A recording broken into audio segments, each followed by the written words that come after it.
Magandang araw mga bata! Kumusta kayo? Handa na ba kayo sa bago nating aralin?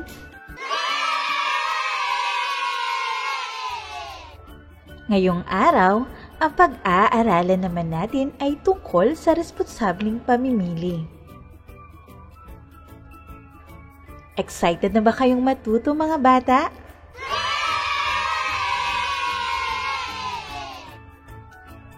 Tara, halina't simulan na natin ang ating aralin.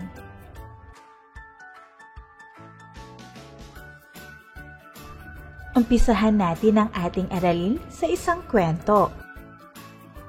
Ang kwento natin ngayon ay tungkol kay Arik. Handa na ba kayong makinig mga bata?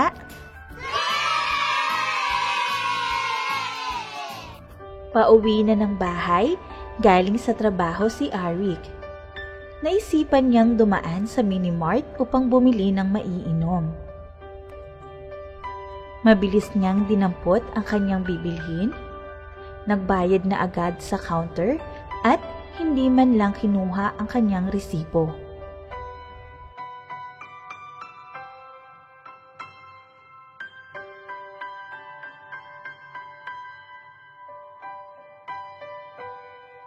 Pagkadating niya ng bahay, isa-isang tiningnan ni Arik ang kanyang pinamili.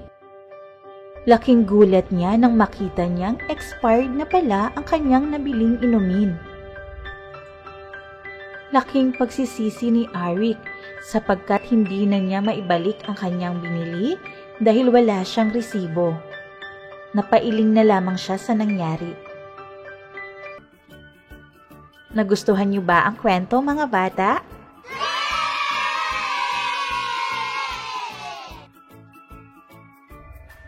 Sa tingin ninyo, tama ba ang ginawa ng tauhan sa kwento?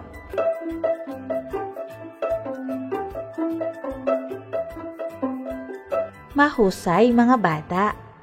Ang tamang sagot ay hindi, sapagkat hindi ito nagpapakita ng pagiging responsableng mamimili.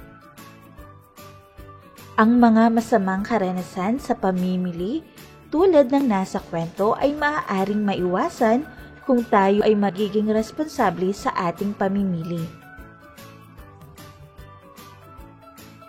Ating alamin at pag-aralan ang mga tungkulin ng isang mamimili. Ang una ay maging mapanuri. Tungkulin ng mamimili na maging responsable sa kanyang pagpili o pagdidesisyon sa pagbili. Bago bumili ng isang produkto o serbisyo, ugaliing magtanong tungkol sa gamit, halaga at kalidad ng produkto o serbisyo.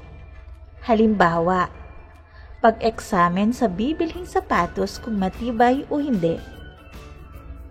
Pangalawa, pag-aksyon. Tungkulin nating mga mamimili na maipagtanggol ang sarili sa mga pagkakataon na nagkakaroon ng di magandang karanasan sa pamimili. Dapat sabihin ang reklamo sa tamang kinauukulan upang mabigyan ng tamang solusyon ang mga naging problema at mapagbuti pa ang serbisyo at produkto ng nagtitinda.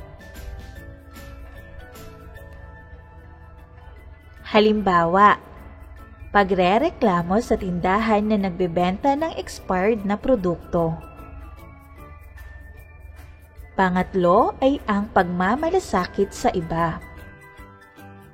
Tungkulin din natin bilang isang mamimili na alamin kung ano ang maaaring epekto sa pagbili ng mga produkto o serbisyo sa iba pang mamimili.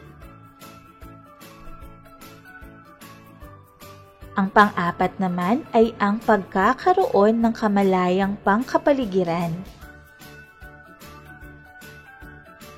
Tungkulin din natin bilang isang mamimili na alamin ang epekto ng produkto o serbisyong binili sa kapaligiran.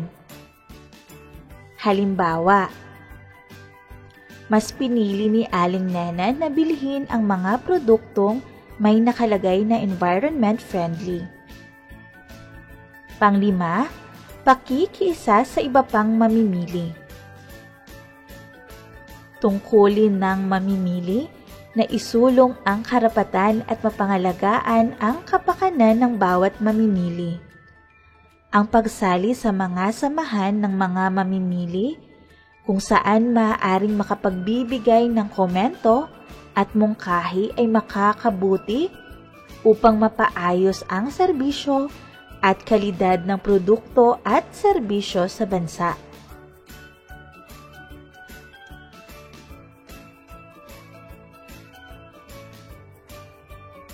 Naiintindihan niyo ba ang ating pinag-aralan, mga bata? Para naman sa ating pagsasanay, ay sagutan natin ito. Panuto, iguhit natin ang puso kung ang sitwasyon ay nagpapakita ng pagiging responsableng mamimili. Iguhit naman natin ang bituin kung hindi. Una, ipinalagay ni Nicole ang kanyang pinamili sa eco bag na kanyang dala upang mabawasan ang basurang plastik sa kanilang lugar.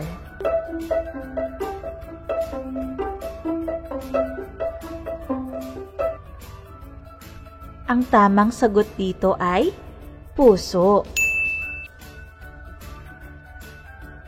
Pangalawa, pinatest muna ni Arik ang laruang kotse na kanyang bibilhin bago niya ito binayaran sa cashier.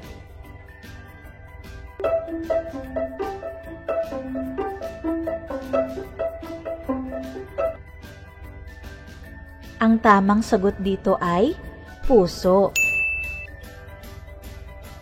Pangatlo,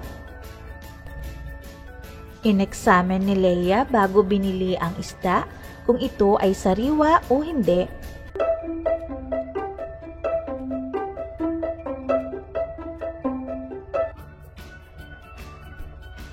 Ang tamang sagot naman dito ay puso. Tingnan naman natin ang pang-apat na pangungusap. Binili ni Aling Edna ang lahat ng alkohol sa pamilihan noong nabalitaan niya ang paglaganap ng COVID-19.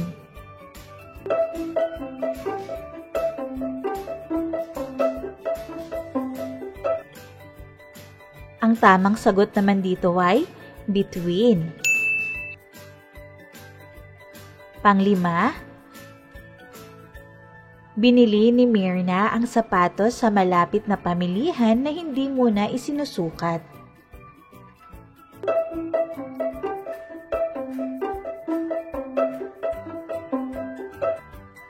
Ang tamang sagot naman dito ay between. Tama ba lahat ang inyong sagot, mga bata?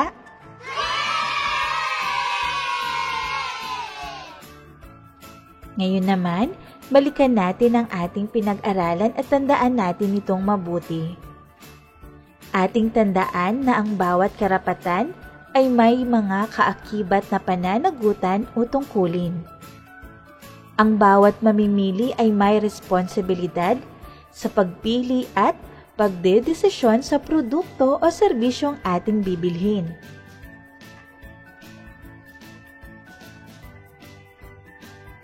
Para naman sa ating pangwakas na pagsusulit, ay sagutan natin ito. Panuto, tukuyin ang tungkulin ng mamimili na ipinapakita sa bawat sitwasyon.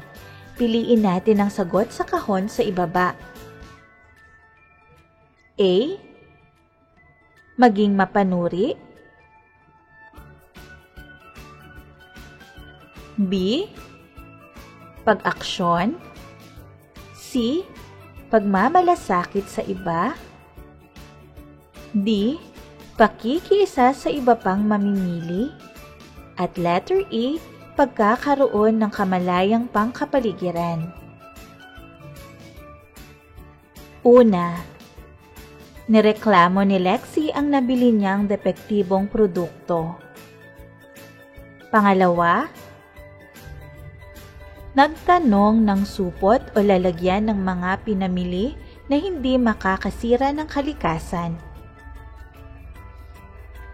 Pangatlo, tiningnan muna ni Rain ang presyo at kalidad ng produkto bago niya ito binili. Pang-apat, sumali si Mang Ramil sa organisasyon ng mamimili sa kanilang barangay. At pang-lima, kahit na malaki ang pangangailangan ng bitamina sa panahon ng pandemya, bumili si Mikolo ng isang bote na sapat lamang sa kanyang pamilya. Ngayon naman, titingnan natin kung tama ang ating sagot. Ang tamang sagot sa number 1 ay letter B. Ang tamang sagot naman sa number 2 ay letter E. Ang tamang sagot naman sa pangatlo ay letter A. At sa pang-apat naman, ang tamang sagot ay letter D. At pang-lima, ang tamang sagot dito ay letter C. Tama ba lahat ang inyong sagot, mga bata? At dito nagtatapos ang ating aralin sa araw na ito. Maraming salamat sa inyong pakikinig, mga bata. Hanggang sa muli nating aralin. Paalam, mga bata!